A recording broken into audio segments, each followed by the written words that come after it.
इसीलिए श्री कृष्ण ने पांडवों का साथ दिया, धर्म का साथ दिया। सेना कम है पांडवों की, कौरवों की कहीं कहीं अधिक है। एक संयोग है कि महाभारत युद्ध में 18 अक्षौणी सेना थी, पांडवों की 7 अक्षौणी थी और कौरवों की 11 अक्षौणी। महाभारत ग्रंथ के उद्योग पर्व के अनुसार एक अक्षौणी सेना में उस समय की गणना में 2,62,000 से अधिक सैनिक होते थे। हाँ, सब मिलाकर कुछ रथी, कुछ महारथी, कुछ अतिरथी, कुछ पैदल, कुछ घुड़सवार, कुछ हाथी पर, कुछ रथों पर, ये सब मिला करके जो सेना थी वो सेना 2,62,000 से अधिक एक अक्षौणी सेना। इसका अभिप्राय कि लगभग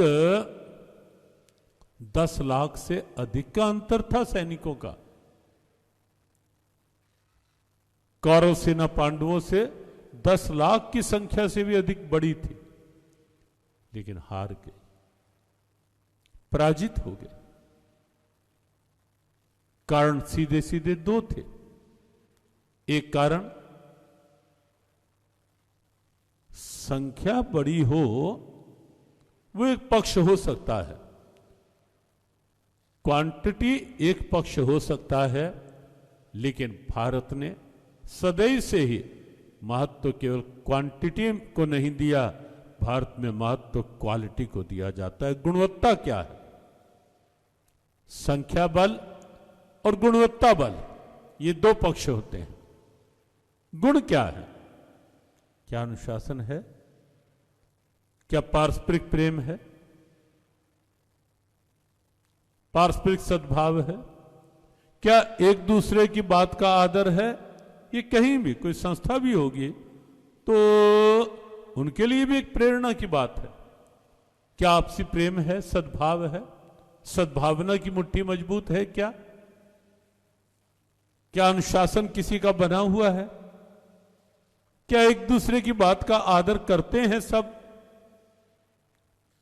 क्या बड़ों के प्रति आदर और छोटों के प्रति स्नेह बना हुआ है? ये सब गुण हैं।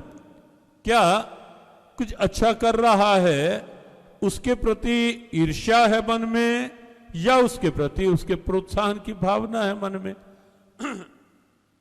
ये स्वाभाविक संस्थागत गुण भी है।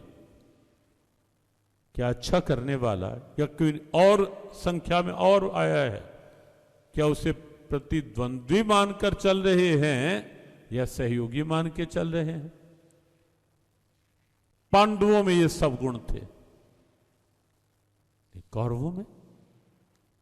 अब प्रथम अध्याय का दूसरे श्लोक से लेकर 11वां श्लोक देखना,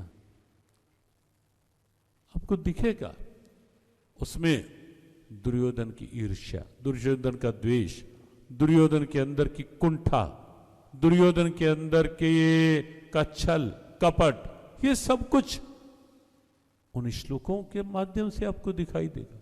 उकसाने की भावना,